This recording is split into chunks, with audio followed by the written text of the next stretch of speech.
안녕하세요. 오늘은 4주차 우리 사회보장법 제4장에 대해서 함께 학습을 해보도록 하겠습니다.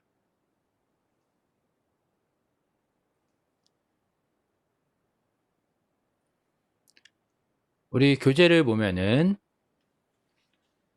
79페이지 제4장 사회보장법, 그래서 사회보장법 중에 첫 번째 사회복지사업법부터, 보통은 우리가 사회보장 기본법부터 많은 책들이 나와 있는데 이 책은 사회복지사업법부터 먼저 이야기를 좀 하고 있습니다.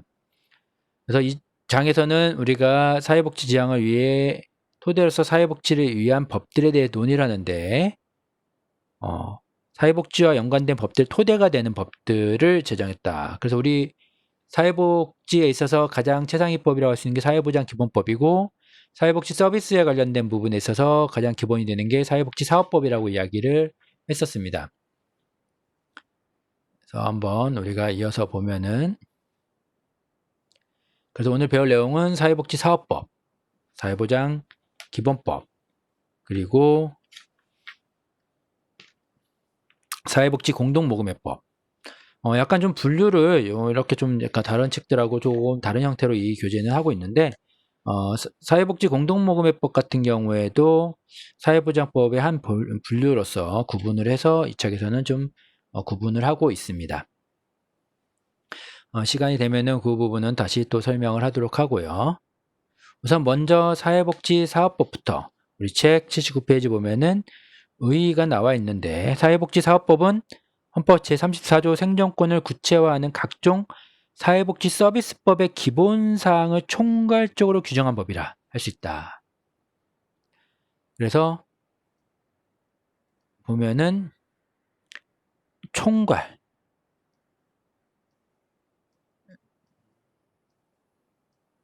총괄적으로 규정한 법이다.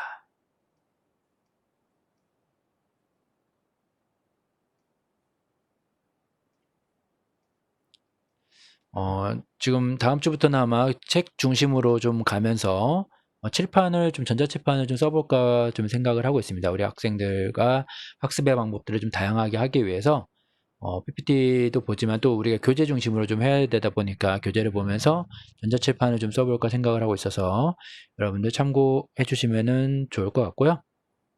그래서 사회복지사업법은 사회복지 서비스 분야에 관한 입법들의 일반법이자 기본법으로 의의를 갖는다. 다른 말로 하면 총괄적으로 규정한 법이다.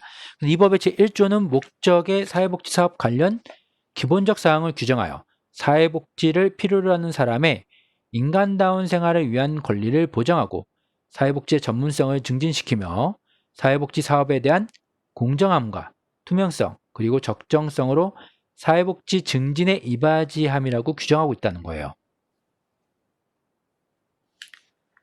그래서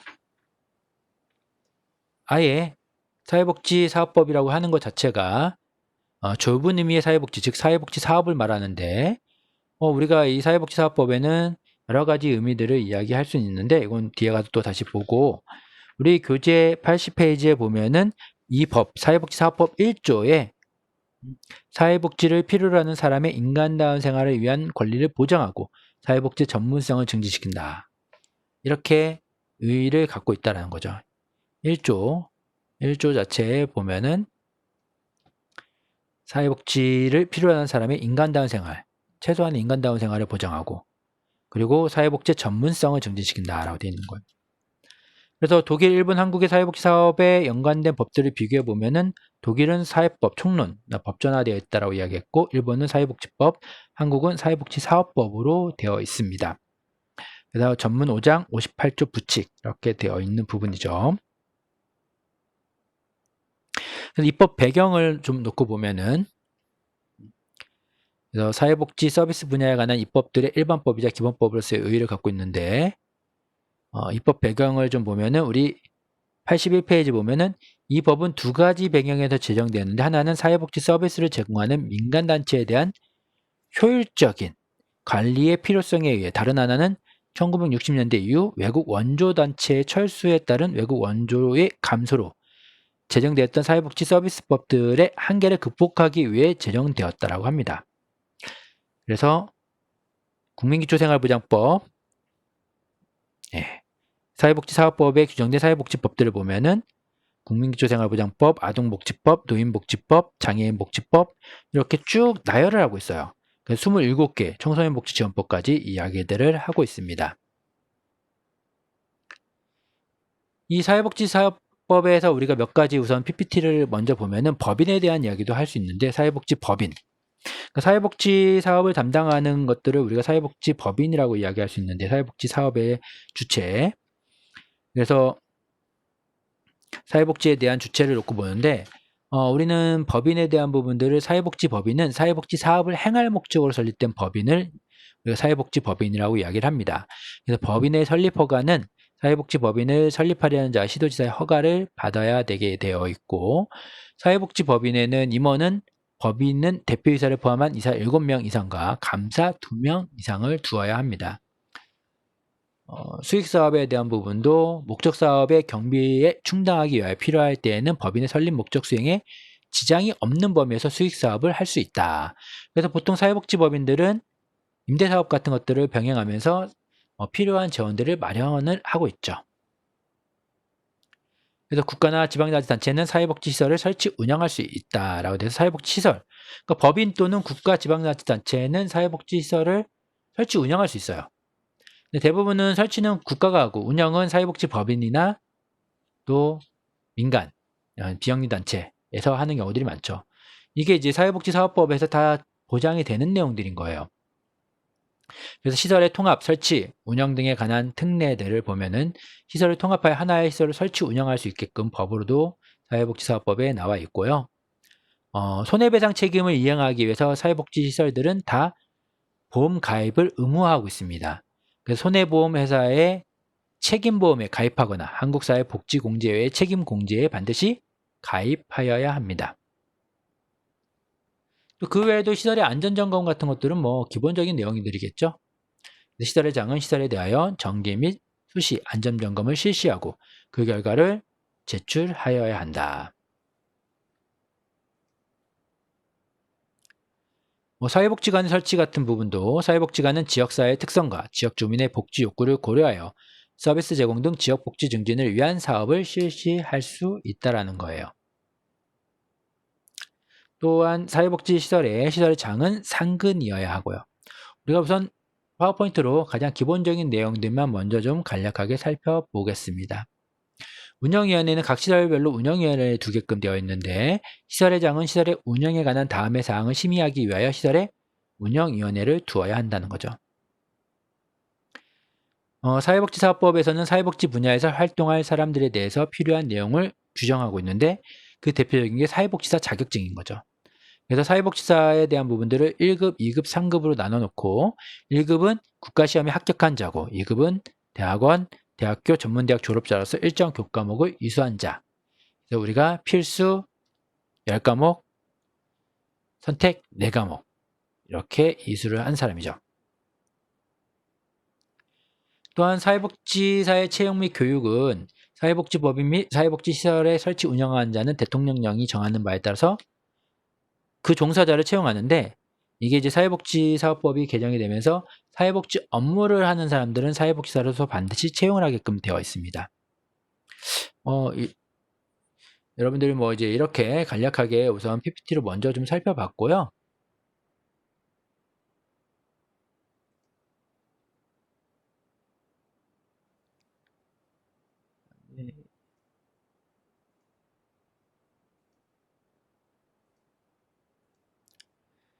우리 교재로 이어서 뭐 더 살펴보면은 81페이지 쭉 봤고 81페이지 보면은 그래서 사회복지사업법에는 27개의 사회복지 사업에 대해서 이 법은 당시 대부분의 사회복지 서비스를 제공하였던 민간단체에 대한 관리 감독의 필요성과 기존의 사회복지 서비스법들이 임시방편적으로 제정되었기에 전문적인 지식과 기술에 의한 인간관계의 치료와 사회복귀를 돕고 기능의 한계를 해결하기 위해서 1966년 사회복지서비스 기본법의 필요로 1970년에 제정 공포되었다는 거죠. 그래서 우리가 보통 27개,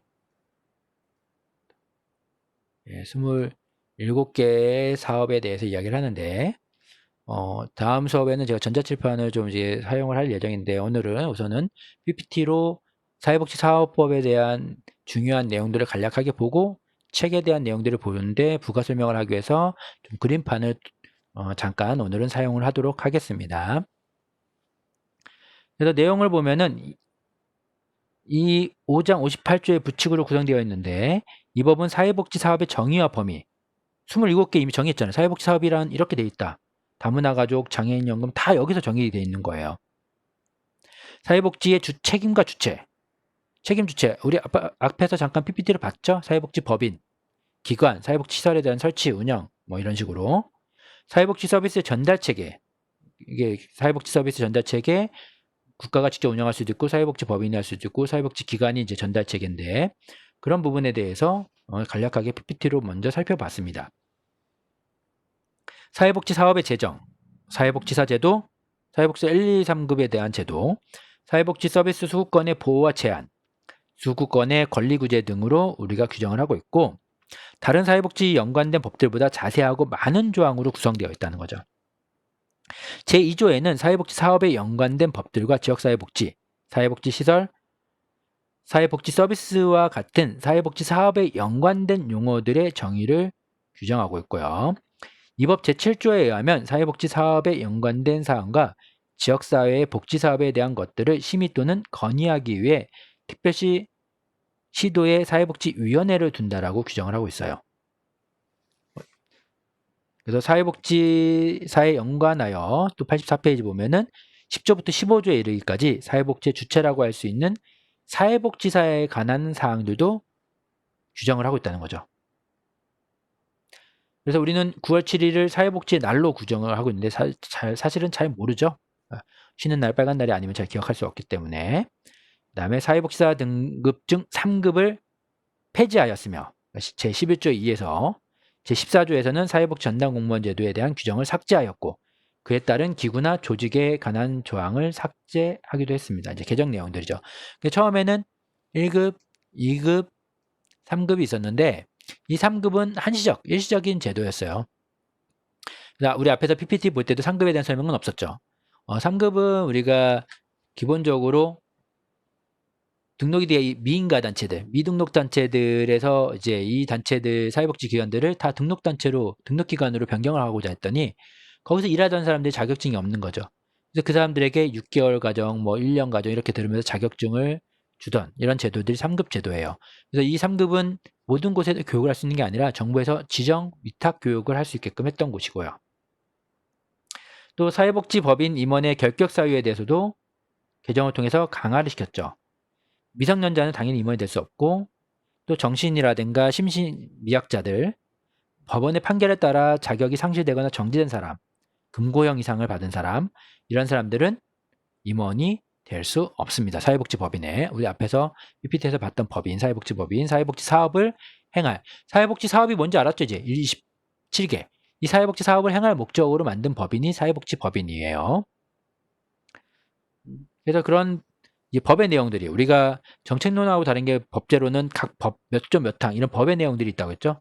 다 지금 법의 내용들이 나와 있는 거예요. 85페이지도 보면은 제1호의 7가지 규정에도 불구하고 성폭력 범죄 처벌 등에 관한 특례법 제2조에 성폭력 범죄 또는 뭐 이런 식으로 이제 몇 조 몇 항 이렇게 되어 있는 거죠. 그래서 이런 유예 면제된 날부터 형이 집행이 끝난 날로부터 10년이 지나지 아니한 사람도 뭐 임원이 될 수 없다. 이런 식으로 이제 쭉 나와 있는 거죠. 임원의 자격은 여러분들 그냥 뭐 한번 보시면 될 것 같고요. 또 사회복지 분야의 6급 이상 공무원으로 재직하다 퇴직한 사람이 기초자치단체가 관할하는 법인의 임원이나 시설에 장이 되려고 하는 경우 그 제한기간은 현행 퇴직 후 2년에서 3년으로 연장하고 이렇게 좀 이런 공무원 낙하산 우리가 흔히 이야기하는 낙하산 같은 건 막기 위해서 이런 식으로 또 만드는 거죠. 그래서 그런 내용들이 86페이지까지 쭉 이어져 있습니다. 각각의 세부적인 것들은 여러분들 한 번쯤 읽어보시면 도움이 될 만한 내용들이고요. 그래서 이런 사회복지사업법은 내용상 우리나라 사회복지의 소프트웨어와 하드웨어의 기준을 제시하는 법이라고 할 수 있다는 거죠.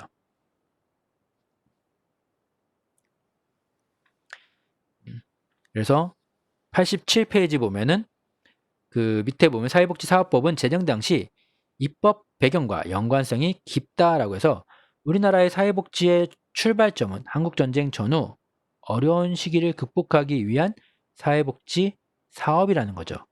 그래서 전후 경제적 기반이 취약하였기에 그것의 대부분은 민간단체에 대한 외국 원조 물자를 토대로 시작된 사업이라 할 수 있고 1970년대 많은 원조 물자의 중단과 원조 단체의 철수는 사회사업의 중단과 각 시설과 단체들의 위기를 의미하였고 이러한 과정에서 성장한 기관과 시설들의 사회복지에 대한 기본적인 사항들의 정리가 요구되었다는 거예요. 그래서 사회복지사업법의 많은 부분들이 사회복지법인과 사회복지시설에 대한 조항으로 구성되어 있는 거죠. 결국은 우리가 PPT로 사회복지시설 뭐 이런 것들을 쭉 살펴봤는데 그럴 수밖에 없었던 이유가 이제 사회복지시설과 사회복지법인, 사회복지사 그러니까 사회복지사업법에 대한 내용들을 우리가 정리해 보면은 첫째 사회복지사업이란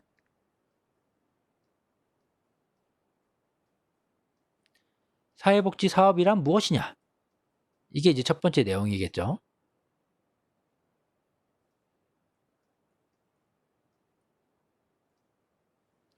그래서 우리 교재에서도 27개라고 나와 있잖아요. 그래서 이 법에서는 다음과 같은 국민기초생활보장법, 아동복지법, 노인복지법, 장애인복지법, 한부모 가족지원법, 영유아보육법 등등등등 해서 27개를 사회복지사업이라 한다. 이렇게 돼 있는 거예요. 사회복지사업법에. 두 번째는 사회복지법인에 대한 이야기들을 주로 하고 있는 거죠.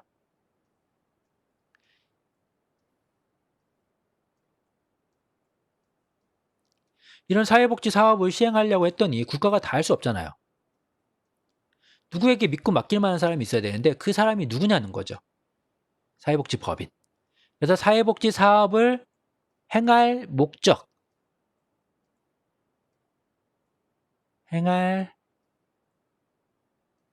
목적을 가진 법인을 행할 목적을 가진 법인을 우리는 사회복지 법인이라 한다라는 거예요.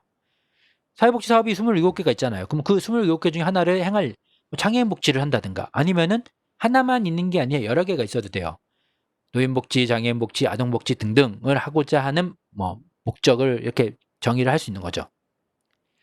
노인의, 장애인의, 아동의 삶의 질 향상을 목적으로 한다. 이런 식으로 우리 사회복지법인은. 그러면은 이 단체는 여기에 명시되어 있는 사업들을 다 할 수 있는 거예요. 그런데 뭐 이 행할 목적에 노인만 돼 있다. 그러면 이 법인은 다른 사업은 할 수가 없어요. 노인만 돼 있으면 노인 사업만 해야 돼요. 그래서 이 행할 목적, 이게 보통 이 목적들을 정관, 우리 앞에서 봤죠. 복지법인이 있기 위해서는 정관이 필수적이다. 이사회가 있어야 되고 감사가 있어야 되고 정관이 있어야 돼요. 복지법인의 정관이 있어야 되는 거죠. 그 정관에는 이 복지법인의 운영 목적이 있는 거예요. 행할 목적이. 그 운영 목적에는 노인 사회복지라고 돼 있으면 노인복지만 해야 되는 거고 여기 장애인복지 기타 다른 복지들을 다 하기 위해서는 여기에 그 사회복지 사업을 하고자 하는 그 범위 대상자들이 목적에 다 포함이 되어 있어야 돼요. 물론 폭넓게 개개인 사업법들을 사회복지 사업을 다 나열을 안 하더라도 폭넓게 기타 등등 모든 사회복지 사업을 하고자 한다라고 적을 수도 있겠죠. 그래서 이런 다음에 이제 그 다음이 이제 사회복지 기관, 복지관을 포함해서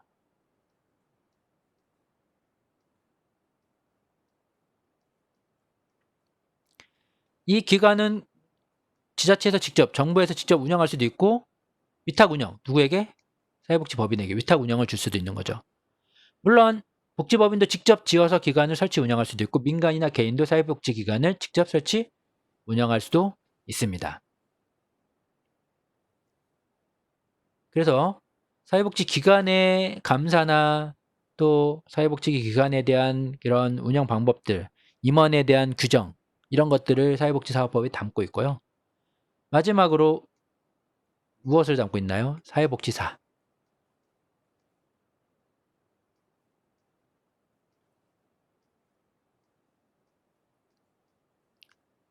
다 연관성이 있죠.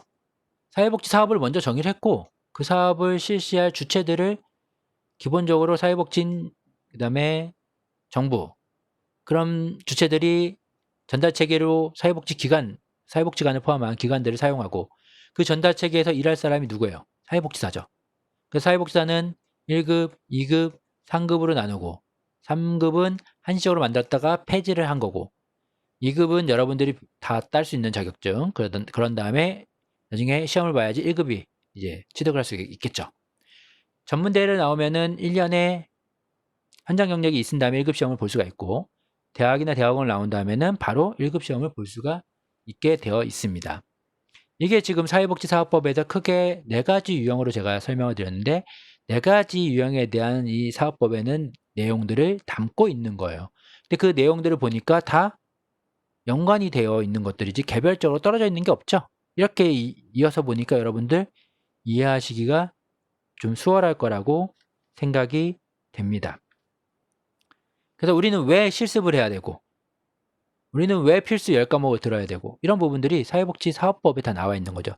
사회복지사 2급 자격증을 따기 위해서는 필수 10과목, 선택 4과목. 그 다음에 실습이 지금은 이제 120시간인데 이거를 160시간을 늘리겠다.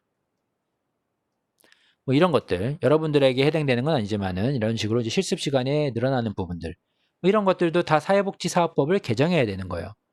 또한 최근에는 사회복지사업법의 개정 내용 중에 하나가 2급도 시험을 봐야 된다. 아니면은 전문사회복지사 자격증을 만들어야 된다. 사회복지사의 전문성을 향상시키기 위한 방법들로 우리가 개정이 돼야 된다. 이런 이야기들을 가지고 있습니다. 그래서 이런 전문성들을 우리가 도모하기 위해서 한국사회복지사협회가 있고 협의회가 있어요. 우리는 보통 이제 한국사회복지사협회가 있고 여러분들이 지역별로 각 지역 한국사회복지사협회가 있고 또 지역별로 협회가 있어요. 서울은 서울사회복지사협회 이런 식으로. 여러분들이 이제 여기에다 나중에 협회비를 내요. 협회비.